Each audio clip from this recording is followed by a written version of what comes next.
લોકમત ન્યૂઝમાં આપનું સ્વાગત છે। વડોદરા શહેરના વોર્ડ નંબર 17માં વન ડે વન રોડ અભિયાન અંતર્ગત દબાણ દૂર કરવાની કાર્યવાહી હાથ ધરવામાં આવી છે। જ્યુપિટર 4 રસ્તાથી સુસેન સર્કલ સુધી મ્યુનિસિપલ કમિશનરના માર્ગદર્શન હેઠળ દબાણ શાખા અને ની ટીમ દ્વારા દુકાનો, લારીઓ અને અન્ય ગેરકાયદેસર દબાણો દૂર કરવામાં આવ્યા। આ કાર્યવાહી દરમિયાન સ્થાનિક વેપારીઓ અને હોટલધારકોમાં ભારે અસંતોષ જોવા મળ્યો હતો। દુકાનદારોનો આક્ષેપ છે કે હાલમાં મંદીનો સમય ચાલી રહ્યો છે, ત્યારે કોઈ પૂર્વ નોટિસ આપ્યા વગર સીધી કાર્યવાહી કરવાથી તેમના રોજગાર પર ગંભીર અસર પડી રહી છે। સાથે સાથે સામાજિક કાર્યકર્તાઓએ પણ સવાલ ઉઠાવ્યો છે કે દુકાનો આગળના ઝાડ અને જીબીડીપી જેવા અવરોધો યથાવત છે, તો આવી કામગીરીને પૂર્ણ કેવી રીતે ગણાવી શકાય? તેઓએ આ અભિયાનને અપૂર્ણ અને નિષ્ક્રિય ગણાવીને યોગ્ય આયોજન સાથે કામગીરી કરવાની માંગ કરી છે।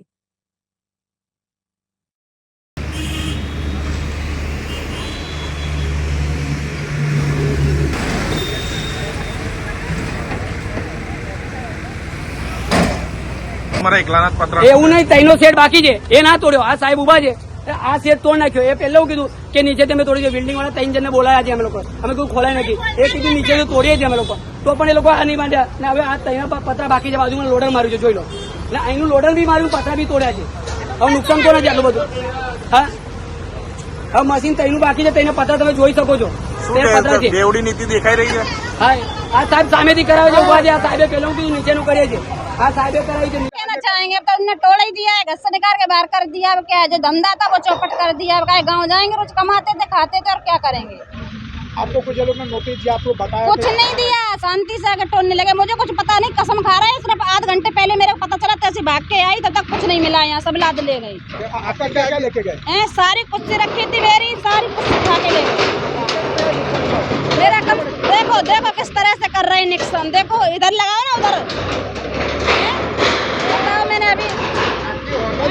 आज रोज श्रीमान म्युनिसिपल कमिश्नर साहेब श्रीના આદેશ મુજબ વન ડે વન રોડ કાર્યક્રમ મુજબ વોર્ડ નંબર 17ના વોર્ડ ઓફિસર શ્રી, ટીડીઓનો સ્ટાફ અને એન્જિનિયરનો સ્ટાફ દબાણ ટીમ સાથે રહી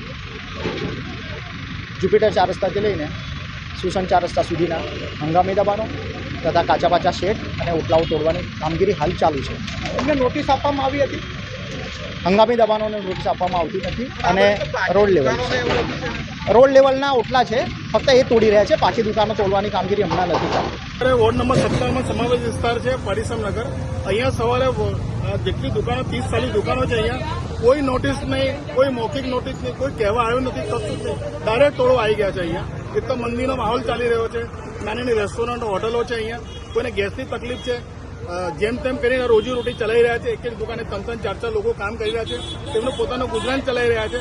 વેપારીને તો કશું મળતું જ નથી, પણ જે છોકરાનું ઘર ચાલે તેના માટે દુકાનો ચાલી રાખી છે વગર નોટિસે, કશું જ નહીં। જે લોકોએ સવારનું માલ બનાવ્યું છે, અહીંયા એ બગડી ગયું છે, એનું જવાબદાર કોણ? શું કહેવું છે? જે રીતના વગર નોટિસ બોટિસે આવી ગયા છે ને સરકારને દુકાનદારોને 4 થી 5 દિવસ નોટિસ આપવી જોઈએ। તે દરમિયાન અંદર પોતાનું સામાન હટાવી લે છે, વધારે દબાણ છે એવી હટાવી લે। અમે કોઈ દબાણ કરવા માંગતા નથી, પણ જે અમને નોટિસ તો આપો, સમય તો આપો અમને હટવાનો। કોઈ સમય આપતો ડાયરેક્ટ તમે તોડી નાખો, એ ગેરવ્યાજબી છે। દબાણ શાખાની ટીમ જોડે વાત કરતા એવું કહેવામાં આવ્યું છે કે રોડ લેવલ પર કરવામાં આવે છે, રોડની વચ્ચે ઝાડ અને ડીપી પણ છે, શું કહેશો એ બાબતે? મેં સાહેબને એ જ કીધું કે ડીપી છે, ઝાડ છે, અહીંયા ટેલિફોનના ડબલા છે, પહેલા તમે હટાવો, એના પછી અમારી દુકાનો છે। એ નથી નડતું આ લોકોને, ઝાડના મોટા મોટા પણ અમારી દુકાનો જ નડે છે। તમે જોઈ શકો છો, સામે લારીઓ છે, એ હપ્તા વસૂલે છે એમની પાસે, એ તોડવામાં નહીં, હટાવવામાં નહીં આવે। મોટી મોટી મોલ છે, એમની પાર્કિંગ એ ગેરકાયદેસર પાર્કિંગ છે, રોડ પર પાર્કિંગ કરે છે, વધારાનું બાંધકામ છે, એ તોડવામાં નહીં આવે, એ નહીં દેખાતું। નાના વેપારી દુકાન જ દેખાય છે આ લોકોને। એ આપનો પરિચય? મારો વિજય મટ્ટુ, સામાજિક કાર્યકર।